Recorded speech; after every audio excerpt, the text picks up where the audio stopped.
नमस्कार बच्चों।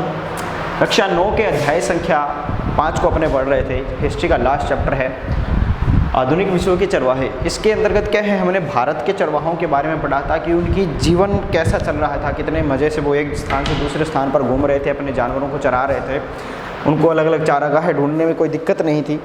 लेकिन औपनिवेशिक भारत की शुरुआत होती है, तब से औपनिवेशिक शासन शुरू होता है भारत में। कहने का मतलब ये है कि औपनिवेशिक भारत की शुरुआत का मतलब है औपनिवेशिक शासन जब भारत में शुरू होता है तब से उनके सामने क्या दिक्कतें आती हैं, औपनिवेशिक शासन के समय उनको क्या क्या परिस्थितियों का सामना करना पड़ता है, उन चीज़ों के बारे में पढ़ेंगे। तो जिसके लिए अपने को 4 बातें पढ़नी है अकॉर्डिंग टू योर बुक, ठीक है। तो उस 4 बातों के बारे में चर्चा करते हैं, जिसमें क्या है, सबसे पहली चीज़ यानी अपना जो फर्स्ट पॉइंट रहेगा उसके अंतर्गत क्या होगा। 4 बातें हैं फर्स्ट पॉइंट, यानी फर्स्ट 4 पॉइंट्स देखेंगे अपने। तो फर्स्ट पॉइंट में क्या है कि जो अंग्रेज सरकारें थी ना, वो चारागाहों को खेती की ज़मीन में तब्दील करना चाहती थी। एक चीज़ को समझिए, जो हमने पिछला चैप्टर पढ़ा था जंगलों के बारे में या आदिवासियों के बारे में, वन संपदा के बारे में, तो उसमें क्या किया था अंग्रेज़ों ने। उसमें अंग्रेज़ों ने क्या किया कि जो जंगल हैं, ठीक है, वो क्या है, वाणिज्यिक रूप से उनको काम आने चाहिए। किस रूप में काम आने चाहिए? वाणिज्यिक रूप से काम आने चाहिए, व्यापारिक रूप से उनके लिए महत्वपूर्ण होने चाहिए, तभी वो क्या है, जंगल उपयोगी हैं। अन्यथा वो जंगल क्या नहीं थे, उपयोगी नहीं थे। उनको लगातार कटवाया जा रहा था। किस चीज़ के लिए कटवाया जा रहा था, यानी जंगलों को शुरुआत में जब कटवाया गया, वाणिज्यिक दृष्टि से जो जंगल महत्वपूर्ण नहीं थे उन जंगलों को कटवाया गया। किस लिए कटवाया गया था? खेती करने के लिए, ठीक है। क्योंकि जंगलों से उनको क्या नहीं मिल सकता था, कर नहीं मिल सकता था, टैक्स नहीं मिल सकता था, ठीक है। ना ही जो जंगलों की ज़मीन थी या जो घुमंतू खेती की जाती थी या जो क्या है एक स्थान से दूसरे स्थान पर चेंज करके खेती की जाती थी, उसका ब्यौरा रखना, ब्यौरा या हिसाब किताब रखना क्या था, मुश्किल था। एक तो टैक्स नहीं मिल पा रहा था, दूसरा ब्यौरा या हिसाब किताब रखना मुश्किल था, तीसरा इस प्रकार की जमीन से क्या हो रहा था, उनके लिए जो नुकसान हो रहा था कि जो महत्वपूर्ण जंगल थे वह भी उनके द्वारा काटे जाते थे, ठीक है। जिसके कारण क्या है, यह प्रॉब्लम होने लगी थी। और उन्होंने क्या किया, उन्होंने उन जंगलों को कटवाया और वहाँ क्या कर दी, परमानेंट खेती करने के लिए आदेश दे दिया था। जैसा कि आपको याद होगा, उन्होंने क्या किया था कि उन जंगलों को कटवाकर खेती के लिए ज़मीनें तैयार कर दी, ठीक है। वहाँ पर क्या बना दी, उन्होंने खेत बनवा दिए। और जब वहाँ उन्होंने खेत बनवा दिए तब उन्होंने क्या किया, वह ज़मीन क्या है बांट दी कुछ महत्वपूर्ण लोगों को, कुछ लोगों को वह ज़मीन बांट दी और वहाँ पर उनके द्वारा खेती करवाई जाने लगी। और फिर वहाँ उन्होंने क्या लेना शुरू कर दिया, टैक्स लेना शुरू कर दिया। और यह उनके लिए एक फ़ायदेमंद सौदा होने लगा था। तो यह चीज़ थी हमारे पिछले चैप्टर का रीकैप था। पिछले चैप्टर में हमने ये चीज़ पढ़ी थी। इस चैप्टर में यही नियम कैसे लागू होता है, या फिर यह तो जंगलों की बात थी, जो चारागाह थे उनसे या फिर जो चरवाहे थे उनसे इनका क्या संबंध था। इन चीज़ों को देखिए कि पहली चीज़ तो क्या है, वो ज़मीन में बदलना चाहते थे। कौन सी ज़मीन में? खेती की ज़मीन में। ज़मीन से मिलने वाला लगान उसकी आमदनी का एक बड़ा स्रोत था, ठीक है।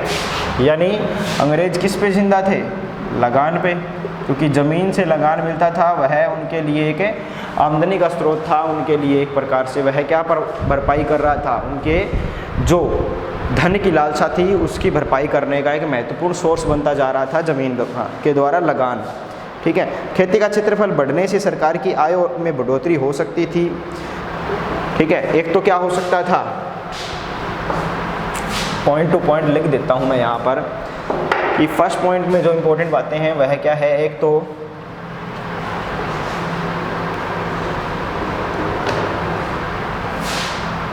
यानी बिंदु क्या रहेगा हमारा,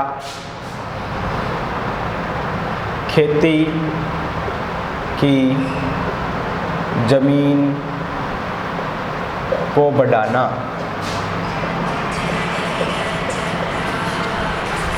खेती की ज़मीन को बढ़ाने के लिए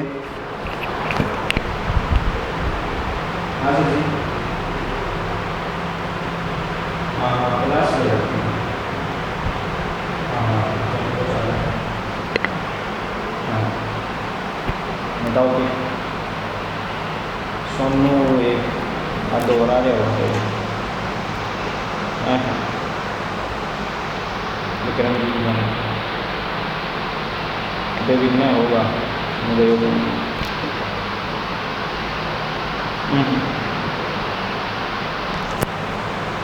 दूसरी चाल है। ठीक आओगे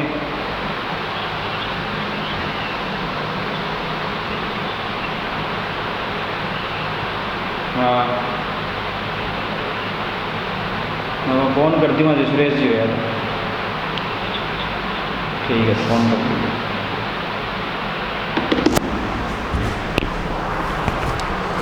तो देखिए शॉर्ट डिस्टेंस व्यू क्या है कि एक तो खेती की ज़मीन को बढ़ाना, दूसरा इसमें क्या पॉइंट रहेगा कि खेती की ज़मीन से बढ़ाने को के लिए क्या फ़ायदा होगा, लगान ज़्यादा मिलेगा, लगान से आय में बढ़ोतरी। ठीक है, यह उनके लिए फ़ायदा था। इसके अलावा यानी सरकार की आय में बढ़ोतरी हो सकती थी। इसके अलावा जो जूट पटसन कपास, जूट पटसन कपास यानी जो क्या है सारी की सारी व्यापारिक फसलें हैं, ठीक है, या इसके अलावा गेहूं तथा खेतीहर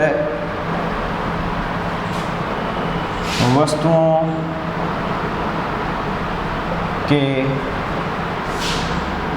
उत्पादन में वृद्धि। अगर खेती करने की ज़मीन बढ़ती है तो व्यापारिक फसलें या फिर गेहूं या खेती और जो वस्तुएं थी उनके उत्पादन में वृद्धि होगी, लगान में बढ़ोतरी होगी, जिससे आय में बढ़ोतरी होगी। यह उनके लिए क्या है बहुत ही महत्वपूर्ण या बहुत फ़ायदे का सौदा था। इसके अलावा अंग्रेज़ अफसरों को बिना खेती की ज़मीन का कोई मतलब समझ में नहीं आता था। उससे न तो लगान मिलता था उनको और न ही उपज, यानी ना तो उत्पादन होता था उनका, जो खेती की योग्य ज़मीन खेती जहाँ नहीं होती थी वहाँ ना तो उत्पादन होता था और ना ही वहाँ से उनको आय प्राप्त होती थी किसी भी प्रकार की। तो इसलिए उनको लगता था कि जो ज़मीन खेती के काम नहीं आ रही है वो व्यर्थ है, कोई काम की नहीं है, कोई इम्पोर्टेंट नहीं है। लेकिन उनको यह मालूम नहीं था कि कहीं ना कहीं वो किसी न किसी चीज़ की, किसी जीव की ज़रूरतों को पूरा कर रही है, किसी प्राणी के जो ज़रूरतें हैं उनको पूरा किया जा रहा है उसके द्वारा। तो यह चीज़ें लेकिन अंग्रेज़ों को वह बेकार लगती थी। उसे खेती के लायक बनाना ज़रूरी था। इसी बात को ध्यान में रखते हुए यानी खेती के लिए ज़मीन को बढ़ाने के लिए और जो ज़मीन खेती के लायक नहीं थी उसको खेती के लायक बनाने के लिए उन्होंने क्या किया, उन्होंने 19वीं शताब्दी में प्रतिभूमि विकास के नियम बनाए। खेती योग्य भूमि को बढ़ाने के लिए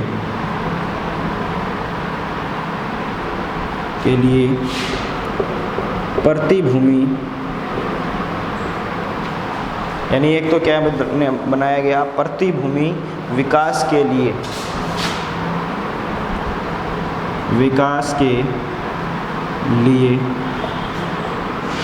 नियम बनाए। प्रतिभूमि विकास के लिए नियम बनाए। इसके अलावा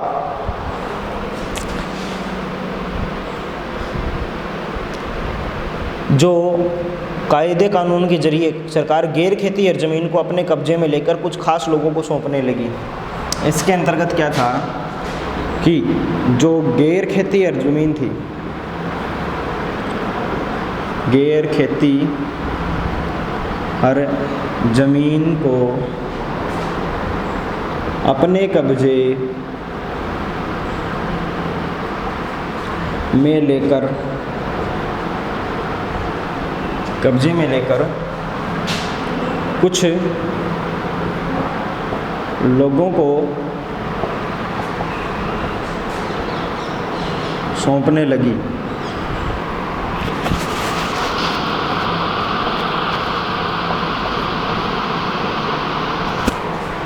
ठीक है, यह चीज़ उनके द्वारा की गई। तो ऐसे कुछ लोगों को गांव का मुखिया बनना जाता था या बना दिया गया, और इस तरह वे जो कब्जे में ज़मीन ली गई थी, ज़्यादातर ज़मीन चारागाहों की थी। ठीक है, यानी ये जो ज़मीन प्रतिभूमि के रूप में या फिर गैर खेती ज़मीन जो थी वह क्या थी, चारागाह भूमि, चारागाह भूमि थी जो कब्जे में ली गई थी। अब डायरेक्ट समझ में आ रहा होगा आपको कि किस प्रकार से अगर चारागाह भूमि को कब्जे में ले लिया जाएगा तो जो चरवाहे हैं उनके लिए संकट पैदा हो सकता है, उनको मुश्किलें पैदा हो सकती हैं, उनको नुकसान हो सकता है।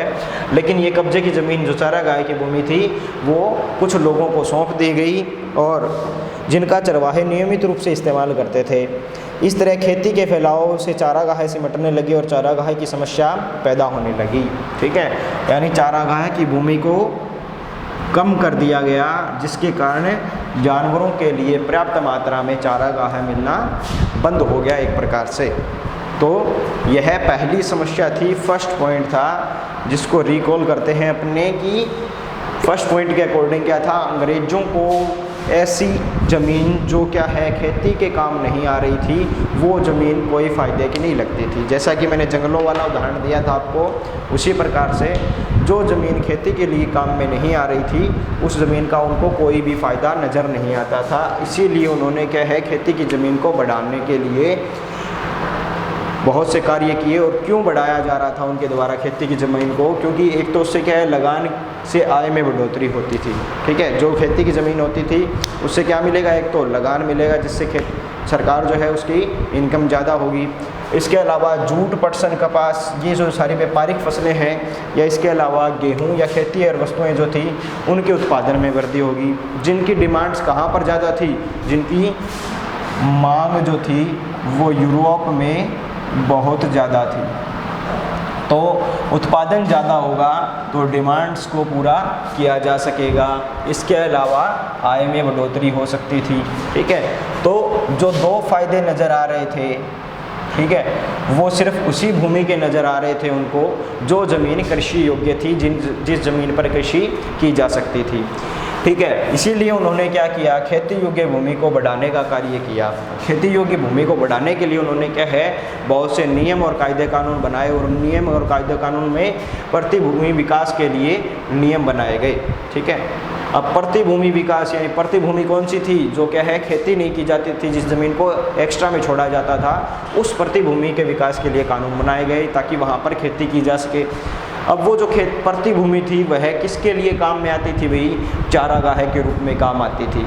तो वह चारागाह की जो भूमि थी या प्रतिभूमि जो थी उसको क्या कर दिया गया, यानी गैर खेती हर ज़मीन को अपने कब्जे में ले लिया अंग्रेज सरकार ने, और अपने कब्जे में लेकर उन्होंने क्या किया, कुछ लोगों को उसको सौंप दिया गया। और वह कुछ लोग कौन थे, कुछ लोगों को सौंप दिया गया जो क्या बन गए, गाँव के मुखिया बन गए, बड़े ज़मींदार बन गए। और वो बड़े ज़मींदार वहाँ पर क्या करवाने लगे, कृषि करवाने लगे, और वहाँ कृषि के द्वारा लगान की वसूली की जाने लगी, लगान प्राप्त किया जाने लगा। लेकिन इन सब के बीच में एक जो वर्ग था उसको साफ नुकसान होता हुआ दिखाई दे रहा था, और वो साफ नुकसान किस वर्ग को हो रहा था, चरवाहे वर्ग को हो रहा था। ठीक है, नुकसान किसको आ रहा था, चरवाहा वर्गों को, क्योंकि उनके लिए क्या है, चारागाह भूमि की अब कमी आने वाली थी, क्योंकि चारागाह भूमि को क्या है, कब्जे में लिया गया था। अब चारागाह भूमि की कमी आएगी तो चारागाह जो है वो सिमट जाएगा क्षेत्र, और जानवरों को क्या होगा, तकलीफ़ होगी। जो उनके मुख्य चारागाह होते थे जहाँ वो मौसमी रूप से क्या है बदलाव के लिए जाते थे, वो क्या है अब सिमटना शुरू हो गए थे, जिसके कारण क्या है उनको नए चारागाह ढूंढने में दिक्कत होती थी। ठीक है, और नए चारागाह ढूंढना भी क्या है, आसान बात नहीं थी। नए स्थानों पर जाना, उनके बारे में जांच करना, उसके अनुसार अपने आप को ढालना, ये सारी दिक्कतें इस एक कारण के वजह से, कौन से कारण की वजह से कि खेती की ज़मीन है तो इम्पोर्टेंट है, ऐसा अंग्रेज़ों को लगता था। इसी वजह से क्या है, पहली दिक्कत यानी फर्स्ट पॉइंट जो था, चरवाहों को किस प्रकार से औपनिवेशिक शासन में दिक्कत होना शुरू होती है, वह इस वजह से होती है कि जो अंग्रेज़ थे, औपनिवेशिक शासन जिनका था, उनको खेती के अलावा ज़मीन का और कोई काम समझ में नहीं आता था। उनको नहीं पता था कि एक अन्य वर्ग है जिसकी पूरी की पूरी आजीविका या कह सकते हैं पूरा का पूरा जीवन किस पर आश्रित है, उस भूमि पर आश्रित है जो कृषि के योग्य नहीं है, वो सिर्फ चारागाह के लिए उपयोग में है। ठीक है, तो नेक्स्ट पॉइंट जो है, सेकंड पॉइंट जो होगा इसका, वो नेक्स्ट वीडियो में चर्चा करेंगे उसकी। तब तक के लिए इसके नोट्स बनाइए। धन्यवाद।